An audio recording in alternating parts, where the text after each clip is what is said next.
turned green right away. Woohoo! Thank you for fixing it. And so we're happy to see that our guest speaker today is Marilyn Holloway with a wonderful message today about the mind knows and the heart understands. Thank you, Marilyn.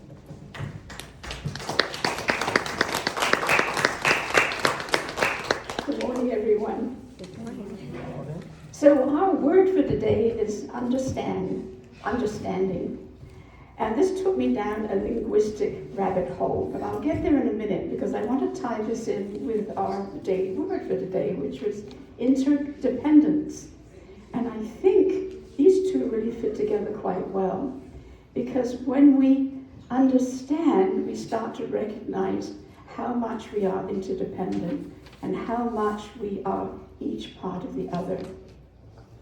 So if you'll bear with me, you might have discovered by now that I'm a little bit of a language nerd. I am fascinated with language in general, languages in particular. And when I started looking at the word understand, and this is kind of strange because it was when I was falling asleep at night, I thought, well, what on earth does this mean? What a strange word. Understand. Am I standing under something? What on earth? How does that tie in with the idea of understanding somebody or something, or getting it, or knowledge, or whatever? Standing under something. So when I woke up in the morning, I had to start looking up the etymology of this word. And of course, stand means stand, but under the original Old English of Germanic root actually means among or between. So it has more the sense of standing among something or with something around you. It's kind of interesting because it kind of gives you this opportunity to see all the different facets of whatever you're trying to understand all around you. And of course, when we think of ourselves understanding stuff, we might get some of it, often is what we see right in front of our eyes, but maybe we didn't look behind or over here or over there. So very often we don't get the whole picture. And interesting, in Tibetan Buddhism, there's this idea of the Buddhas of the 10 directions. And the idea is understanding in every single direction, both east, west, north, south, northeast, southwest, southwest, northeast, and then up and down and in and out, and understanding, seeing all the directions, all the facets of an issue. And of course, we can't. For most of us, maybe if you're enlightened, you can see all the aspects. But from where we are right now, often we can only see a part of it. And that's with our minds. So we have to go deeper into the understanding. So going deeper down this language rabbit hole, I had to go looking at other languages and how they deal with it. In German, it's very similar. It's verstehen. And stehen means to stand, so the same kind of thing. And ver means more transformation, completion. So it's standing in a place of completion, like I got it. And then with French, it's comprendre, and that means to grasp. Prendre is to grasp, and com is really more completeness, like I really get it. And in Latin, it's the verb is intelligere, which inter is between and among, and legere is to gather, so it's to gather together. Then I thought, well, I'd dive a bit deeper into other languages, so bear with me, I'm going on a great journey here. In Hindi, it's samajna, which is to gather together knowledge. And in Sanskrit, which is the root of many languages, it's samudyate, which is together complete thinking. So it's together, gathering all things together. And then I decided, couple more things here. There's two words in Sanskrit for knowledge. One is vijnana, which means lower knowledge. And the other is jnana, which is higher knowledge.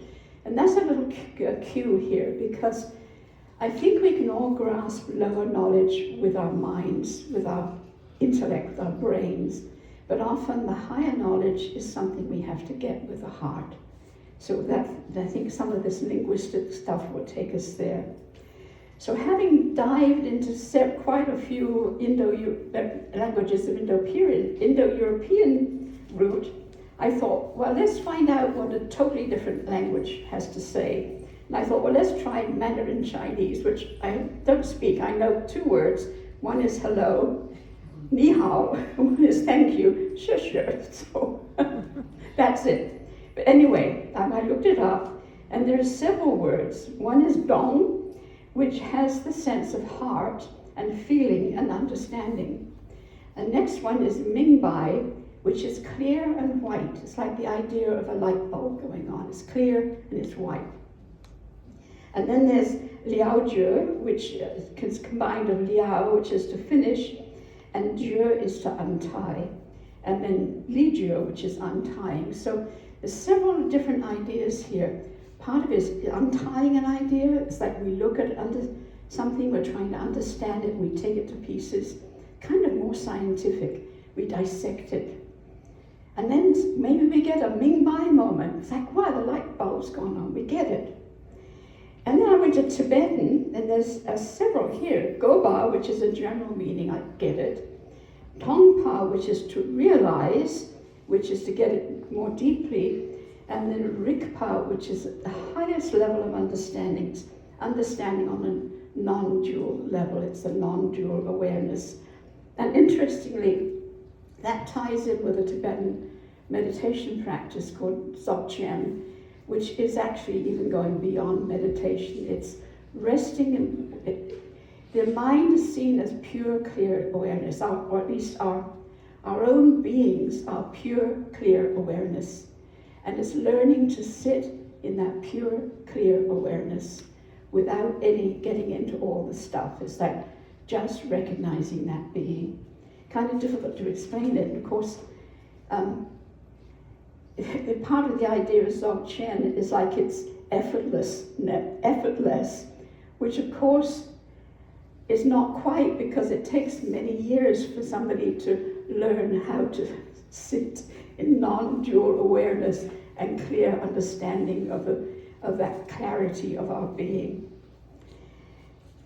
And it's sort of interesting to me that the different words for understanding in the Chinese, Tibetan, and Indian go a little bit deeper. They go more, like with the Chinese, into that idea of heart.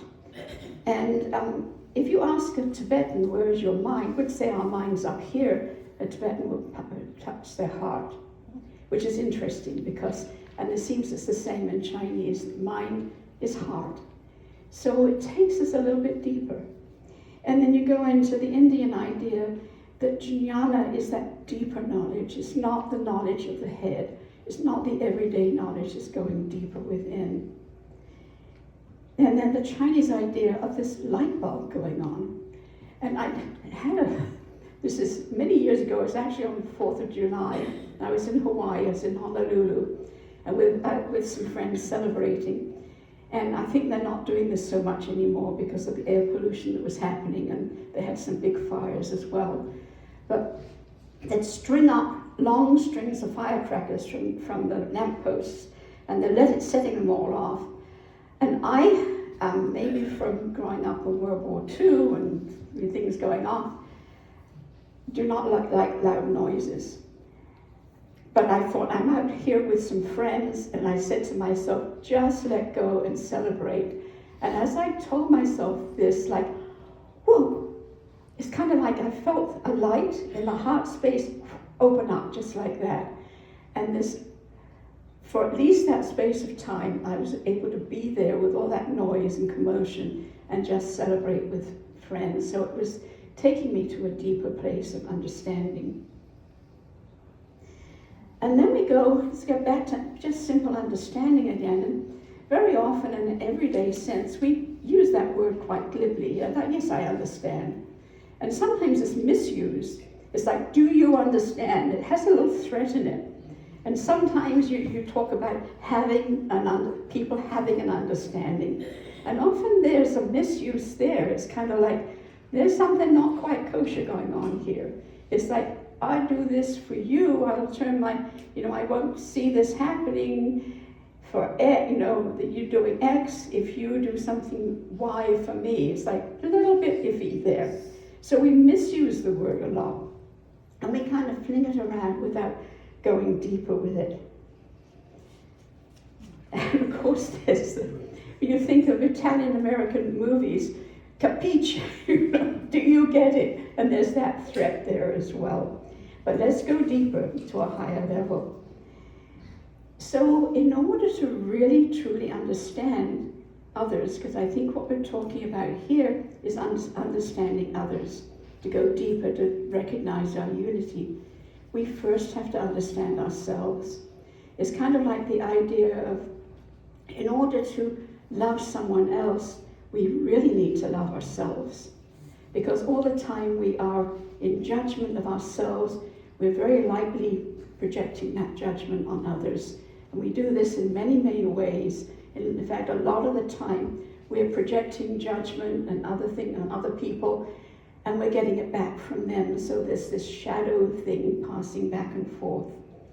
So just as I need to love myself in order to understand you, or in order to love you, I need to understand myself in order to understand you. And when we dive deep into ourselves, we see what? There we go. I accidentally turned it off. So when we dive deeper into ourselves, without judgment, just looking, we start to see those shadows. And it takes some courage to do this, because we start to see those areas of ourselves that we're uncomfortable with. And we have to, frankly, need to work on this and to release those and to forgive ourselves, because all the time we're in judgment, we're holding it, we can't let the light in, we're holding that stiff, uncomfortable place. So in order to release those shadows, first we need to see them and release them, forgive ourselves. And as we do that, we're more and more able to forgive others. Of course, it's a two-way thing that's happening. Other people are judging us, we're judging them, and it's kind of like a shadow play. It's I don't know if you've ever seen those Indonesian shadow plays, and there's these kind of strange creatures, monsters going back and forth. And we're kind of doing this quite often with each other on an everyday basis. And we need to go back beyond that and just recognize that we are so interconnected. We are like the roots of the tree communicating with each other. We really are that, and half the time we don't see it. So when we're working on that, we can start to see that clear light within. And when we can do that, we can say, I get it, I understand. I can unravel it. I can see clearly now. I see all these things around me and I'm putting them together. And on a deeper level, I get that connectedness. So I think that's what understanding is all about. And I know next week Marilyn is going to talk about understanding more particularly from a unity point of view, which she's much more versed in than I am. And hopefully that's the message to go forth with this week, to go deep within, recognize that oneness, share that oneness, and be together as unity, not just here in this sanctuary, in this building, but wherever we go. Thank you very much.